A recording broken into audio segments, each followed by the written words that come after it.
there. Welcome to the Clear Mind podcast. I'm so excited you're here. Several years ago, after addressing a group of businessmen in Detroit, I talked with one of the gentlemen who approached me, introduced himself, and said, "I really enjoyed your talk. Can you spare a few minutes? I'd like very much to discuss a personal experience with you." In a few minutes, we were comfortably seated in a coffee shop, waiting for some refreshment.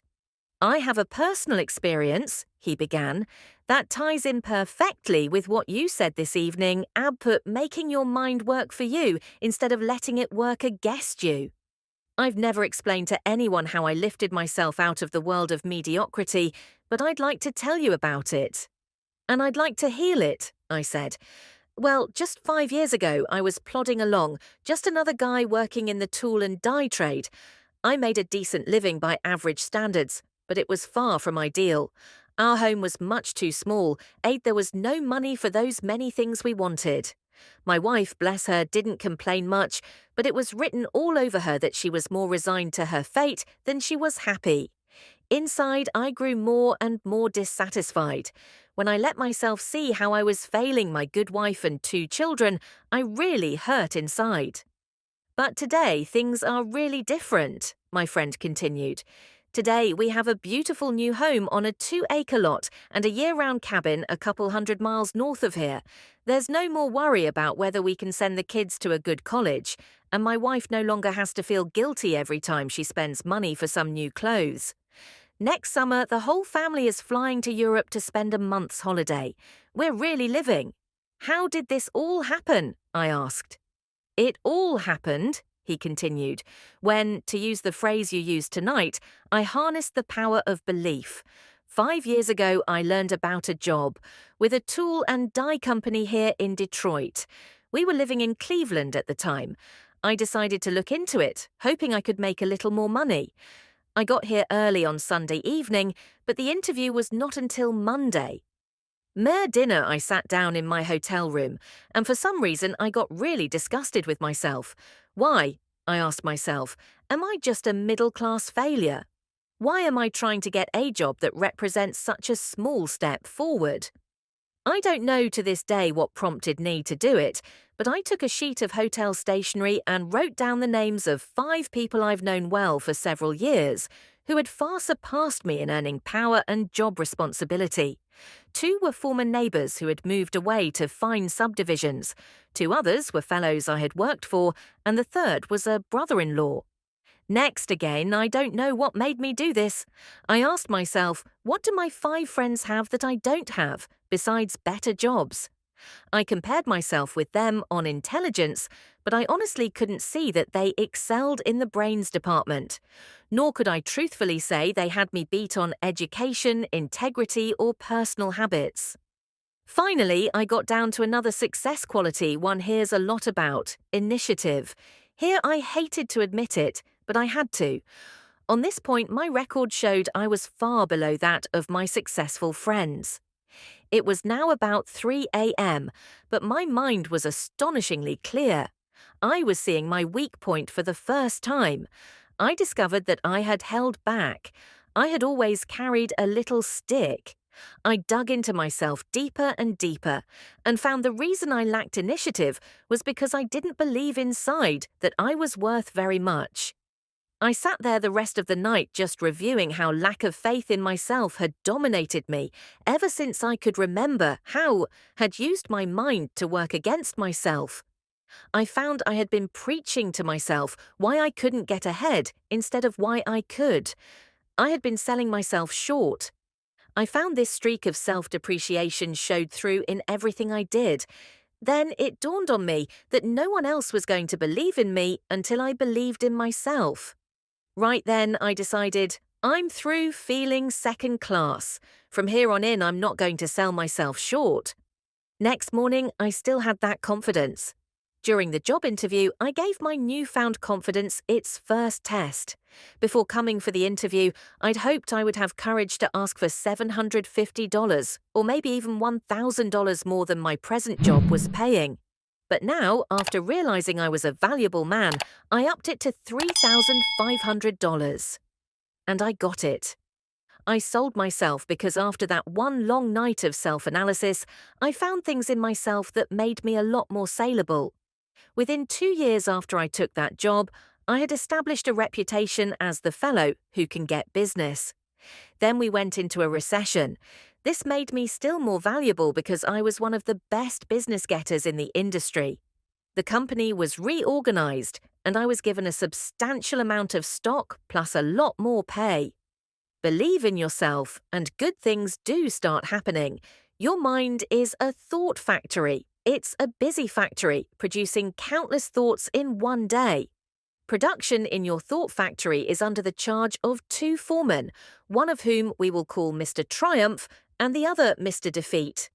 Mr. Triumph is in charge of manufacturing positive thoughts. He specializes in producing reasons why you can, why you're qualified, why you will. The other foreman, Mr. Defeat, produces negative, depreciating thoughts.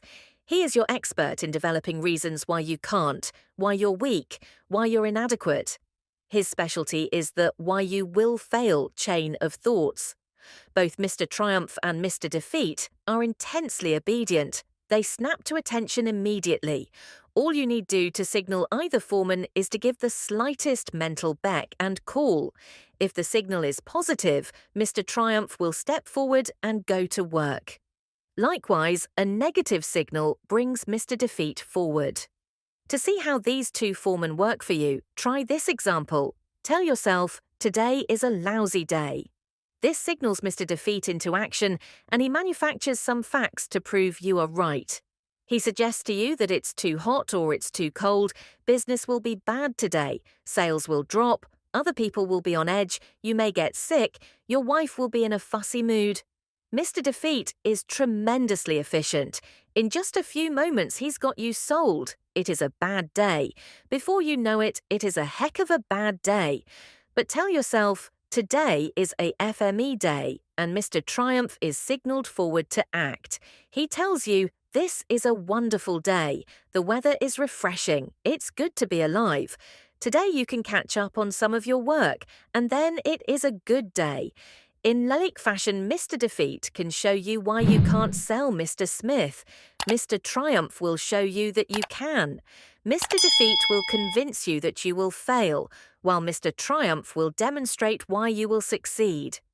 Mr. Defeat will prepare a brilliant case against Tom, while Mr. Triumph will show you more reasons why you like Tom. Now, the more work you give either of these two foremen, the stronger he becomes.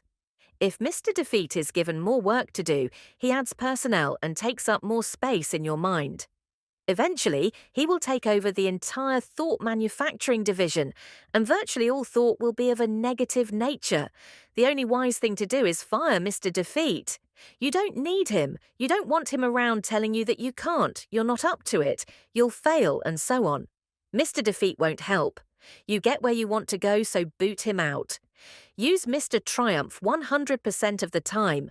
When any thought enters your mind, ask Mr. Triumph to go to work for you. He'll show you how you can succeed. Between now and tomorrow, at this time, another 11,500 new consumers will have made their grand entry into the USA. Population is growing at a record rate. In the next 10 years, the increase is conservatively estimated at 35 million.